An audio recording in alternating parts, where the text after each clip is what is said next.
चलो गाइस, उससे पहले चैप्टर का मैं आपको दूसरा पार्ट शेयर करता हूँ। इसमें आगे लिखा हुआ है कि यहाँ पे एक आ जाता है compliance of lung. Compliance of lung में आपने कुछ भी याद करना, सिर्फ इतना याद कर लो काफ़ी है कि कंप्लाइंस ऑफ लंग होती क्या है और कितनी होती है। ठीक है, तो सिंपल आपको बता दो कंप्लाइंस ऑफ लंग क्या चीज़ है।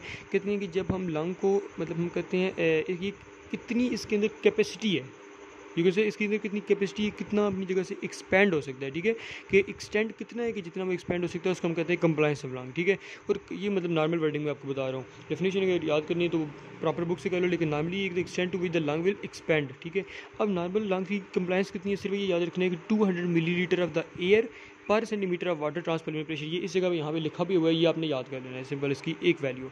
उसके बाद नीचे जो कंप्लाइंस डायग्राम आ जाती है, ये ऊपर कंप्लाइंस डायग्राम है, ये वाली बनी हुई है सिंपल। इसमें क्या है कि प्लूरल प्रेशर है, इधर लंग वॉल्यूम चेंजेस हैं। ठीक है, अब इंस्पायरेशन हुई तो इस तरह कार बनेगी और एक्सपायरेशन होगी तो वापस देखें कम आ जाएगी, यानी कि लंग का वॉल्यूम कम हो रहा है। ठीक है, अब क्या है कि जब हमारे पास प्लूरल प्रेशर डिक्रीज़ हो रहा है तो लंग का वॉल्यूम भी चेंज हो रहा है। ये इसकी डिटेल में जाने की जरूरत नहीं है, सिर्फ इतना कर लो तो काफ़ी है वीडियोज़ के लिए। ठीक है, उसके बाद नेक्स्ट आगे हम चलते हैं। तो यहाँ पे हाँ सर्फेक्टेंट वाले टॉपिक में आपने सिर्फ इतनी एक चीज़ याद रखनी है। हमने ये बहुत बड़ा टॉपिक लिखा होगा सर्फेक्टेंट ये होता है, ये होता है फलां फलां। ठीक है, तो उसमें ना बेसिक जो चीज़ ये है कि सर्फेक्टेंट की कंपोजिशन याद रखनी है। सर्फेक्टेंट की कंपोजिशन क्या होती है। ठीक है, तो surfactant composition is the die, एक मिनट आपको बता दूँ, उसकी कंपोजिशन यहाँ पे रखी हुई है। फास्फोलिपिड होता है, उसको कहते हैं डाई परमाइटायोल फास्फोडेटाइल कोलिन। ठीक है, ये होता है क्या हो गया, सबसे पहले एक फास्फोलिपिड है डाई परमाइटायोल फास्फोडेटाइल डाइल कोलिन। उसके बाद इसके अंदर एपोप्रोटीन्स होते हैं, सरफेस उनको कहते हैं सर्फेक्टेंट एपोप्रोटीन, और तीसरी कैल्शियम। ठीक है, तो तीन ही चीज़ें हैं जो कि इसके अंदर पाई जाती हैं सर्फेक्टेंट के अंदर। ठीक है, एपोप्रोटीन, एक फास्फोलिपिड है डाई परमाइटायोल फास्फोडेटाइल डाइकोलिन और कैल्शियम। ठीक है, तीन चीज़ें पाई जाती हैं। ये इसकी सिर्फ कंपोजिशन याद रखनी है। दूसरी याद रखनी है कि surfactant is secreted by the alveolar type 2 alveolar epithelial cell. ठीक है, यहाँ पे लिखा होगा टाइप 2 एल्वियुलर एपिथेलियल सेल। सिर्फ दो चीज़ें याद रखनी है इसमें टॉपिक में, मतलब जो मोस्ट इंपॉर्टेंट है। याद तो फोर्स जितना करते जो बेहतर है, लेकिन मोस्ट इंपॉर्टेंट यही है। ठीक है, उसके बाद क्या है कि आगे हमारे साथ जाते हैं कि यहाँ पे एक मिनट, हाँ यहाँ पे लिखा है रेस्पिरेटरी डिस्ट्रेस सिंड्रोम क्या होता है। रेस्पिरेटरी डिस्ट्रेस सिंड्रोम के बारे में आपने इतनी इन्फॉर्मेशन याद रखनी है बेसिकली जो है कि इसमें जो सर्फेक्टेंट होता है, जो कि जिसकी मैंने अभी पहले बात करूँ कंपोजिशन के बारे में, सर्फेक्टेंट इसके अंदर नहीं बनता। जब सर्फेक्टेंट नहीं बनता तो क्या होगा, एज ए रिजल्ट जो सरफेस टेंशन होती है वो इंक्रीज़ हो जाती है। ठीक है, मतलब यहाँ से क्या पता चला कि सर्फेक्टेंट का काम है सरफेस टेंशन को डिक्रीज़ करना। अब जब सर्फेक्टेंट नहीं बन रहा तो क्या होगा कि surface tension of course increase कर जाएगी। जब इंक्रीज़ करेगी तो एल्वेलाई जो होंगे वो कोलैप्स कर जाएंगे।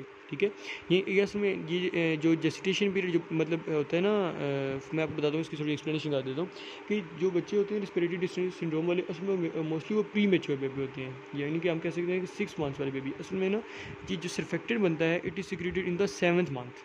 ठीक है, अब ये 7th मंथ ऑफ जेसिटेशन में सिक्रेट होता है। अब जो बच्चे प्री मेच्योर होते हैं, यानी कि 6 मंथ में फॉर एग्जाम्पल प्रोड्यूस होगा बेबी, मतलब उसकी डिलीवरी होगी, तो अब क्या होगा, उसके अंदर सर्फेक्टेंट उस तरह प्रोड्यूस नहीं हो पाता। जब सर्फेक्टेंट प्रोड्यूस नहीं हो पाता तो उसको रेस्पिरेटरी डिस्ट्रेस सिंड्रोम हो जाता है। ठीक है, उसके बाद आगे हम देखें तो नेक्स्ट पेज पे एक हमारे पास यहाँ पे लिखा हुआ पल्मोनरी वॉल्यूम और पल्मोनरी कैपेसिटीज। ठीक है, पल्मोनरी वॉल्यूम क्या चीज़ होता है। ठीक है, कि सिंपली जो लंग के अंदर डिफरेंट वॉल्यूम होते हैं during the process inspiration expiration, उसको पल्मोनरी वॉल्यूम कहते हैं। और पल्मोनरी कैपेसिटी क्या चीज़ होती है कि जो हमारे पास दो डिफरेंट वॉल्यूम्स का कम्बिनेशन का पल्मोनरी कैपेसिटी कहा जाता है। ठीक है, अब ये ऊपर टॉपिक ना भी पढ़ो, सिर्फ आप ये फिगर समझ लो ना तो आपको यहाँ से पता चल जाएगा। फिगर मैं आपको थोड़ा सा यहाँ पे एक्सप्लेन करके बता देता हूँ, wait a minute.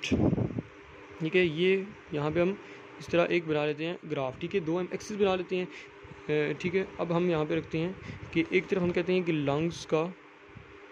Lungs volume रख लेते हैं, और दूसरी तरफ जो चीज़ हम रखते हैं उसको हम कह देते हैं टाइम। ठीक है, विद द टाइम लंग का वॉल्यूम कैसे चेंज हो रहा है। ठीक है, तो अब मैं आपको यहाँ पे थोड़ा सा ना एक मिनट बताता हूँ। ठीक है, फॉर एग्जांपल यहाँ पे जो नीचे हम रखते हैं, एक मिनट में आपको थोड़ा सा कर देता हूँ। यहाँ पे हम इसकी मार्किंग करते हैं, यहाँ पे हम कहते हैं ये 2000 3000, ये 3000 2000 क्या है, ये हमारे पास आ जाते हैं कि इतने मिलीलीटर है लंग का वॉल्यूम। ठीक है, और यहाँ पे हम 5000 रखते हैं, और इसके ऊपर यहाँ पे हम रख देते हैं 6000। ठीक है, यहाँ पे 5 मैंने रखा 5000। ठीक है, उसके बाद यहाँ पे नीचे जो है इस जगह पे मैं रखूँगा 1000। अब ये क्यों मैंने कहाँ पे रखा है, मैं आपको अब एक्सप्लेन करता हूँ। अभी मैं आपको एक पहले बना लूँ। ठीक है, एक minute, 1 2 3 and then this 1 2 this and then. ठीक है, ये सिंपल मैंने एक बना दी कर्व। अब ये कर्व किस चीज़ की है। ठीक है, ये जो है ना बात इंपॉर्टेंट है कि इसमें कौन कौन से वॉल्यूम है, जो मैंने भी बात की ना कि रेस्पिरेटरी वॉल्यूम और कैपेसिटीज़, वो सारी इसके अंदर एक्सप्लेन है। ठीक है, आप सिंपल टर्म समझ लो। ये मैंने जो सबसे नीचे वाला बनाया ना, ये है हमारे पास रेजिडुअल वॉल्यूम। रेजिडुअल वॉल्यूम क्या होता है कि वो वॉल्यूम ऑफ एयर जो कि किसी भी कंडीशन में लंग्स के अंदर रहता ही रहता है। इवन अगर आप एक्सपेक्टेशन नहीं कर रहे कि बंदा मर जाए, उसके अंदर भी इतना वॉल्यूम एयर का होगा, ये नॉर्मली उसके अंदर रहना है, इसको एक्सपेल आउट नहीं किया जा सकता। ठीक है, एक मिनट, मैंने थोड़ी सी गलती कर दी तो मैं इसको करेक्ट कर देता हूँ। ये वाला यहाँ से नहीं जाएगा। अच्छा, उसके बाद जो है ना, ये हो गया रेजिडुअल वॉल्यूम। ठीक है, एक वॉल्यूम की किस्म होगी, हमने बात कर ली रेजिडुअल वॉल्यूम की। ठीक है, रेजिडुअल वॉल्यूम। ठीक है, एक हो गया वॉल्यूम, रेजिडुअल वॉल्यूम। उसके बाद मैं आगे आपको बताता हूँ कि और कौन कौन से वॉल्यूम। एक यहाँ पे होता है, उसको कहते हैं टाइडल वॉल्यूम। ठीक है, दूसरी टर्म जो याद रखनी है, that is the tidal volume. अब टाइडल वॉल्यूम क्या है, यहाँ पे ये वाला। अब टाइडल वॉल्यूम क्या होता है, टाइडल वॉल्यूम जो कि नॉर्मल ब्रीदिंग के प्रोसेस के दौरान वॉल्यूम होता है, उसको हम कहते हैं टाइडल वॉल्यूम। फॉर एग्जांपल, मैं अभी नॉर्मल रेस्टिंग पोजीशन में हूँ, तो मैं जो ब्रीदिंग कर रहा हूँ, इसमें मतलब जो इंस्पिरेशन एक्सपिरेशन के दौरान जो एयर एक्सचेंज हो रहा है, वो है टाइडल वॉल्यूम। ठीक है, रेजिडुअल वॉल्यूम पता चल गया, टाइडल वॉल्यूम पता चल गया। उसके बाद हम कहते हैं एक और होता है, उसको हम कहते हैं इंस्पायरेटरी रिवर्स वॉल्यूम। ठीक है, यहाँ से मैं आपको बताता हूँ इतनी जगह। ठीक है, ये inspiratory reverse volume. Inspiratory reverse volume क्या है कि maximum amount of the air, the maximum amount of the air volume that can be taken in the process of inspiration. ठीक है, इसको हम क्या कहते हैं, इस चीज़ को हम नाम देते हैं, एक मिनट मैं आपको बताता हूँ, इंस्पायरेटरी रिवर्स वॉल्यूम। ठीक है, इंस्पायरेटरी रिवर्स वॉल्यूम है ये। ठीक है, तो इंस्पायरेटरी रिवर्स वॉल्यूम हो गया। ये हमारे पास होता है मैक्सिमम वॉल्यूम जो कि हम आमतौर पर मतलब कर सकते हैं। ठीक है, उसके बाद आपको मैं यहाँ पे जो चौथी चीज़ बताने वाला हूँ, वो है हमारे पास एक्सपायरेटरी रिवर्स वॉल्यूम। ठीक है, ये नीचे हम देखा था, तो ये जो चीज़ है, this is the expiratory reverse volume. ठीक है, this is the expiratory reverse volume. ये क्या है, ये सेम जैसे कि इंस्पायरेटरी था, यानी कि मैक्सिमम वॉल्यूम जो कि आप अपने लंग से निकाल सकते हो। फॉर एग्जांपल, मैं अभी ये जो सेंटर में नॉर्मल ब्रीदिंग थी ना, अब मैं नॉर्मल नहीं कर रहा, मैं एक्सरसाइज कर रहा हूँ, मुझे फास्ट ब्रीदिंग हो रही है, तो जो मैक्सिमम मैं अपने लंग से निकालूंगा वो होगा एक्सपायरेटरी वॉल्यूम। जो मैक्सिमम मैं अपने लंग्स के अंदर in the process of inspiration लूँगा वो होगा इंस्पायरेटरी वॉल्यूम। ठीक हो गया, ये हमारे पास थी वॉल्यूम्स। 4 तरह के लंग वॉल्यूम्स होती हैं। अब 4 ही तरह की कैपेसिटीज होंगी। कैपेसिटी कुछ भी नहीं है, सिंपल 2 लंग वॉल्यूम को जब हम कंबाइन करते हैं तो एक लंग कैपेसिटी बन जाएगी।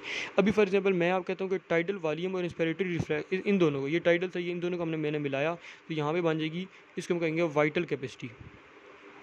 ठीक है, वाइटल कैपेसिटी बन गया। इसी तरह जो पूरा का पूरा मतलब मैंने मिलाया, इसको इंस्पिरेटरी रिफ्लेक्स वॉल्यूम को मिलाया, टाइडल वॉल्यूम को भी मिलाया, और जो एक्सपायरेटरी वॉल्यूम था इसको भी मिलाया। ठीक है, जो है ना, सॉरी ये मैंने गलत लिख दिया, वाइटल कैपेसिटी यहाँ पे नहीं, यहाँ पे लिखना था। ठीक है, तो अब जब मैं इन तीनों को मिलाऊंगा तो इससे मैं कहूँगा वाइटल कैपेसिटी। ठीक है, इन तीनों के मिलाने से क्या बनती है, वाइटल कैपेसिटी। और अगर मैं इन चारों को मिला दूँ, यानी कि ऊपर से नीचे तक रेजिडुअल वॉल्यूम भी इन तीनों में ऐड कर दूँ, तो उससे मैं कहूँगा total lung capacity, total lungs capacity. और ये कितनी है टोटल लंग कैपेसिटी, ये इंपॉर्टेंट याद रखना, इट इज़ 5800 मिली लीटर। ठीक है, यानी कि 5.8 लीटर। 2 वॉल्यूम हो गए। उसके बाद मैं आपको कैपेसिटीज़ होंगी, उसके बाद ना एक 2 और कैपेसिटीज़ होती हैं। कौन कौन सी होती हैं, एक होती है इंस्पायरेटरी कैपेसिटी, जो मैंने यहाँ पे आपको गलती से बता दी कि टाइडल वाली, ये वाली थी। ठीक है, यानी कि tidal volume plus inspiratory reverse volume is equal to, इसको हम कहते हैं इंस्पायरेटरी कैपेसिटी। ठीक है, इंस्पायरेटरी कैपेसिटी। इसी तरह हमारे पास एक्सपायरेटरी कैपेसिटी क्या होती है कि एक्सपायरेटरी वॉल्यूम और साथ में टाइडल वॉल्यूम को मिलाएं तो बन जाती है एक्सपायरेटरी